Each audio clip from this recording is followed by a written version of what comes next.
Hello y'all on YouTube, this is Rob of Rob's Nerdy Knives. I got a cool review impressions of a knife loaned to me from Hoffy. This is the TKell KS1 folder. It started through a Kickstarter. This is pretty cool. Let's take a look. All right, today we're looking at a special version of a Kickstarter. This is the TKell folder. This is the extra fancy version. Hoffy ordered this. This one has carbon fiber scales with that beautiful TKell milling, that frag pattern, and that off kind of chamfering going on here on the edges.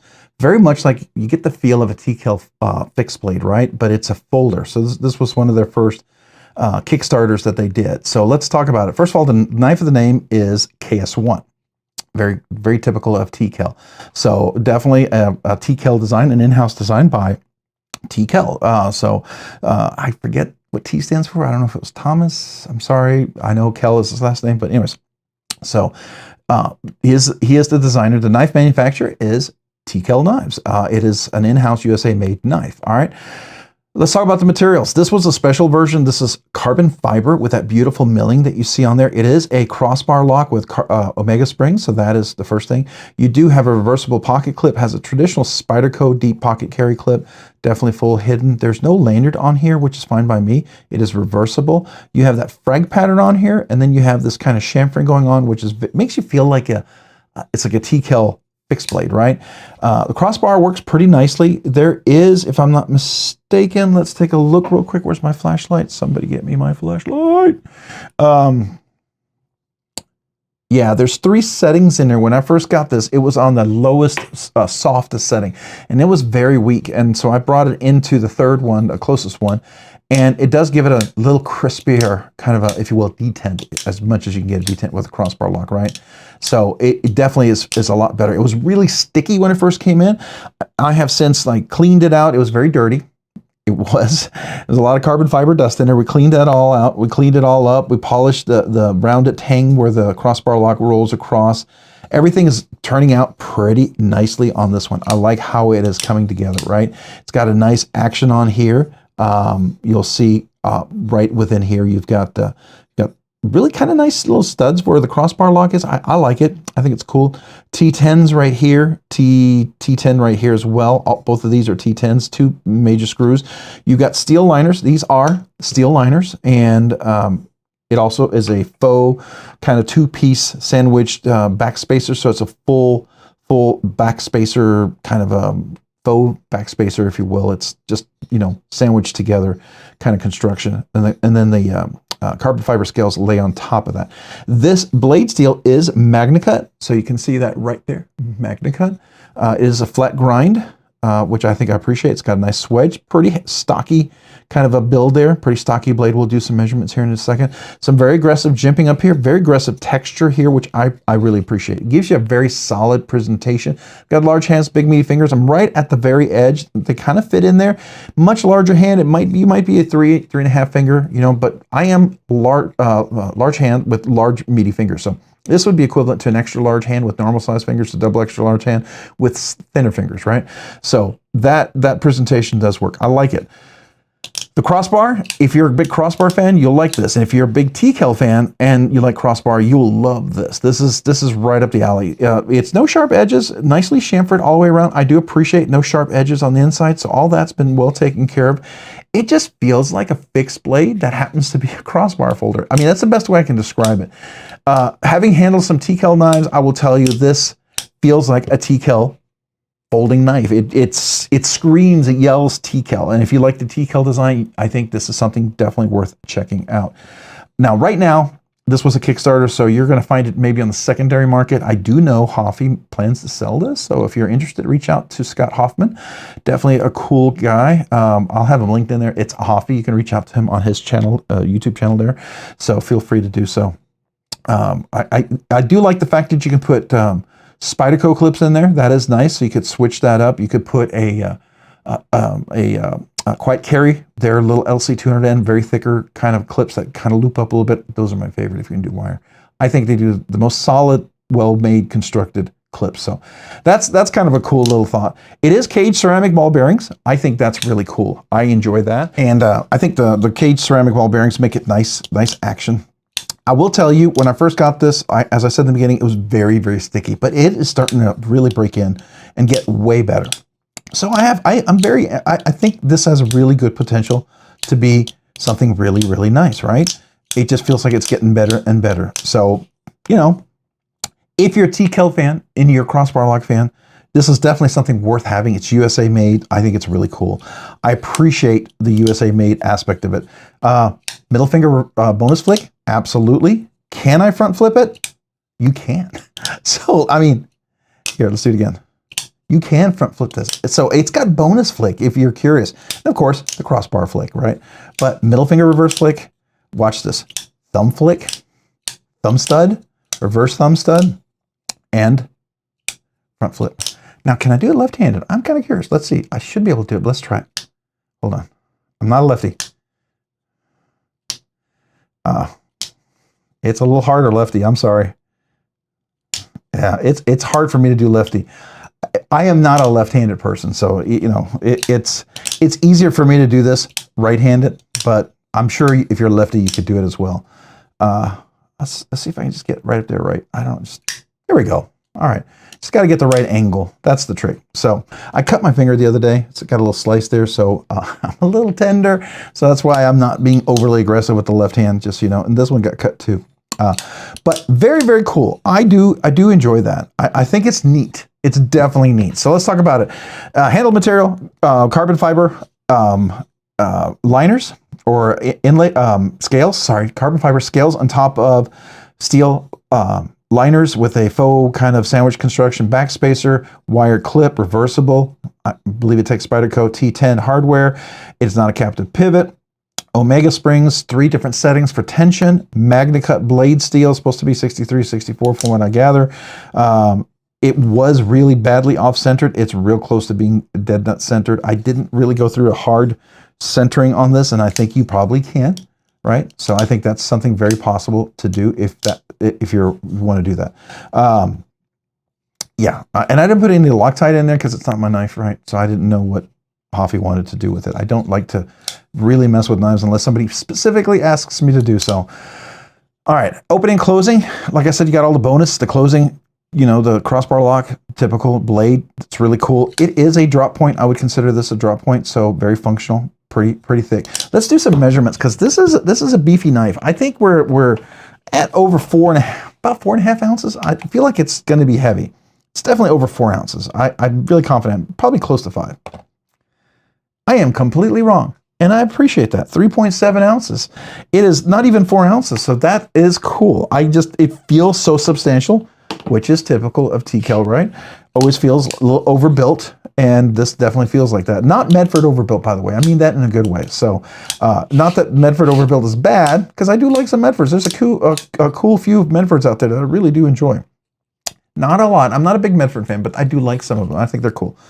All right, let's look at the measurement. It's definitely a smaller knife. We're looking at around 7, just over 7.25. I would say 7 5/16, right?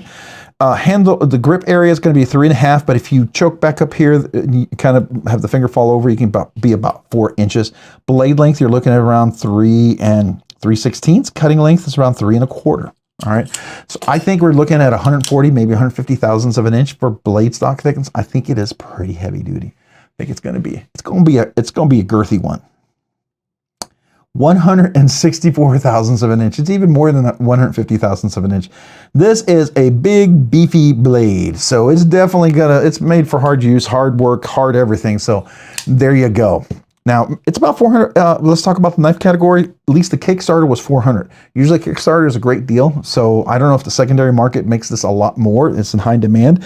You'd have to talk to Hoffy about that, but I mean, it's like about 400 bucks. So it is USA made. So I'm not surprised by that. Right, this is a small batch, small company. So to me, it's not like a giant company like Benchmade or Spyderco or Kershaw or something like that. You could definitely see some of the details that have been done on this thing. So I think that's kind of cool. I think that has value to me. It's intrinsically valuable to some of us, not to everybody, but to some of us.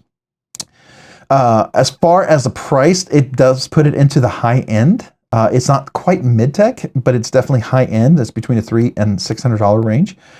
Is this EDC hard use collection piece? Yeah, all the above. This is absolutely a collection piece. A Kickstarter knife like this for some people, you know, a TKell folder. This is just a cool collection piece to have if you're a big TKell fan. I think it would be cool to have in your collection. Hard use, it feels like it really could be. It really does feel like it could be very much hard use. EDC, absolutely, especially with the wire clip, gives you options. I mean, that works. It's a very much a Spyderco clip, which I'm not a big fan of. That's why I always replace them. But I appreciate the functionality. They work. I get it. They work, and a lot of people are fans. So, you know, that's fair. What's the overall? Now, I said it was a collection piece, and we talked about EDC. This all works. Overall, ergos feel action. Handles are good. It feels pretty comfortable, believe it or not. There's no sharp edges, no sharp corners. I think that's really cool. Open and closing works really well. Texturing is great on here. It's very nice, very functional. Jimping, the jimping up here is very functional. Locks you really in. This is glove-worthy jimping, right? And it's even worthy for that front flip. So I think that's really cool. The clip is great. No lanyard. I'm perfectly fine with that personally. Ergos and feel is actually not bad. It's pretty decent. I mean, it's not going to be everybody's cup of tea. I will tell you that. Would I buy this myself? Probably not. But I'm really excited to get to check it out. I appreciate what it is. And knowing TKell's design, it feels TKell. It really does. It feels very much TKell. If you're not a huge TKell fan, I don't know if you're going to necessarily dig this knife, right? And if you're not a super huge crossbar fan, you may not dig this knife, right? And if you're looking for some absolute perfection in your crossbar, like right out of the box, you may not dig this knife. If you're okay with it breaking in and being a TKell kind of a, you know, hard use kind of, yeah, I think you're going to dig it. So that's my opinion. So the ergos in action feels good. I would definitely Loctite it once, you know, Hoffy gets it in. I would definitely recommend some Loctite on that pivot screw for sure. Fidget factor, what do I think? I mean, surprisingly, thumb studs, middle finger reverse flick, and front flip, right? And then of course the crossbar lock. I'm going to give this a 6 out of 10. It's pretty solid, 6 out of 10. The front flip is not super amazing. It's not terrible. It works. It works really well. It's a little bit more difficult left-handed, but I'm not a lefty, right? So, you know, that's fine. So 6 out of 10. I think that's pretty fair. What do I think the fidgety goodness of that is? It's not bad, right? It's not bad. I'm going to give this. This is 89. It's a B+. It's not quite an A in my book, but it's still really good. It's not excellent, but it's really good. I could give it an 89.5 and round it up to 90. But it's not like it didn't get 90 by itself. It's a rounded up 90. So let's do that. Probably a 90. It's a A- B+. It's definitely really good. I don't think it's like, wow, you know, I mean, honestly, you're going to hate me for this. I'm going to say something. You guys are going to want to throw stones at me, but the new Benchmade Vapor, that super thin one, it's pretty freaking phenomenal. It really is done well. Some people are just, they cannot see past the Benchmade sign, and as soon as they see it, they find everything wrong with it in the world. I mean, it's like, if I hated TKell, I could tell you a million things that I disliked about this knife, right? It would be super easy to do that. But I'm trying to be objective. I'm trying to be objective and appreciate it for what it is. And I do appreciate it. And I think it's pretty cool. So yeah, definitely I'm going to give it a B+, A-. Is it recommended? Yeah, it's absolutely recommended. I think I could recommend this knife. Now, my caveat in recommending it is if you're a TKell fan, I think that's a big deal. You really need to be a TKell fan. And you need to be a big crossbar kind of TKell fan as well. You really have to dig that. If you're not any of those, then I would say probably not, right? So it's a recommendation with a caveat. It's a recommendation with a little kind of disclaimer. You got to really love TKell, and you got to love the TKell feel and function. You got to love crossbar locks. If those are those all check off on your list, I think you'll enjoy this, and I would recommend it. If none of those check for you, I would think twice. All right. So make sure you understand that's a recommendation with a little asterisk there. It's a little, you know, with a caveat. So, you know, you can take it for what it is. I go back to buy what you love and love what you buy. If you love it, buy it. If you don't buy it, right? If it's not for you, don't get it. I know some of you some of you just absolutely feel the need to come in and post, I hate crossbar locks. Oh, they're the worst thing next to, you know, poo-poo. And I get it. You don't like it. That's fine. Some of you are like, I hate frame locks. They're just blah, blah, blah, blah. You know, people are going to go off and off on whatever they don't like. I get it. But you know what? This is not the place. If you don't like it because there's certain features of it that you don't care for, that's fine. Share that. Maybe you got big old meaty hands and it doesn't work for you. That's fine. Share that. Make it be useful. Don't just be a hater, right? Hating for the sake of hating doesn't help anybody, but if there's something you've learned that helps others maybe to make a good decision, go for it. I personally like just about almost every lock. I'm not a fan of the Snex lock. I've yet to find one that I love, but I'm still hopeful. I keep hoping I'll find one, right? I keep hoping I'm going to find a Snex lock one day that I'm going to be like, this is amazing. I love it. I've yet to find it, but I believe it's out there and I believe it's coming someday. So there you go. I do like this one. You know, like I said, I recommend it. It's not a favorite, but I do recommend it with my caveat. So you take it for what it is. All right, if you found this content fun, helpful, interesting, informative, any of the above, would you consider hitting that like button down below? And if you've already hit that like button, maybe consider hitting the subscribe button as well. Subscribing and liking the channel really does help out, allows the channel to produce more content, do more things, ultimately more things for you guys. So thank you to everyone out there who watches the videos, enjoys the content, is part of the community. I appreciate you guys so very much. Thank you for just being supportive. I mean that. Thank you. If you haven't already, maybe consider hitting that notification button that's down below as well. That way you can be notified of future content like this and other videos. And a big shout out to my channel members. You do two amazing things. You encourage me by your memberships, and thank you. I really do mean that. Thank you. Secondly, because of your generous support through your memberships, you allow the channel to do things sooner than I ever thought I could. For instance, we can do once a week budget banger giveaways, members giveaway, milestone giveaways. I can cover the cost of shipping for all of those giveaways, even if I'm giving stuff for the giveaways, which I'm super grateful when that happens. Just know that. Thank you. I'm able to cover the cost of shipping because of you guys, right? I don't make any money on this channel. I don't. Every penny I make on this channel goes right back in. I love knives too much to make money on this channel. I mean, if I make a little bit extra money on this channel, I go buy more knives. That's what I do. I love knives. I hope someday the channel can be self-sustaining. That's really my hope. It would be cool. I would love for this to be a full-time job, just to be able to love knives and collect them. That would be a crazy dream of mine someday. But, you know, we'll see. But I do very much appreciate what we get to do here. And for that, I always want to make sure I'm honest. And you know, I'm speaking truth, and I'm not trying to blow sunshine up your nose, right? That's always my hope. So, yeah, thank you. Thank you for being supporters, allowing the channel to do all that. It's a small way for me to say thank you to you. I want to do two things for channel members. One, brand new channel members, I'd love to mail you a channel sticker and a little handwritten note. I'm going to keep doing that as long as I possibly can. Secondly, all channel members are eligible for the once a month members exclusive giveaway. Each week we do a budget banger giveaway, but that one week in a month we're going to do a members giveaway. And I always try to make sure the members giveaway is a little bit nicer than budget banger giveaway. It's my small way to say thank you to you and let you know how much I appreciate you, because you guys are awesome, right? Hopefully it's a prize that you would enjoy winning, right? Or giving as a gift. That's ultimately what I hope. If that sounds cool or interesting to you, there's a link down below in the description. I have 3 different tiers of memberships. Would love to have you at any of those for any amount of time, even a month, right? But please, if you feel pressure to do that, don't do it. Don't do it. But if you choose to become a member for any length of time, I mean any, even 1 month, I mean that. Thank you. Thank you. Thank you. I'm honored. I just want you to know that. All right, if you hung around everyone else, members and others, thank you. If you haven't already, check me out over on Instagram. I do have a page over there called Robs_nerdy_knives. Again, that's on Instagram at Robs_nerdy_knives. Thanks so much for watching. Have a great day and a great week. Bye.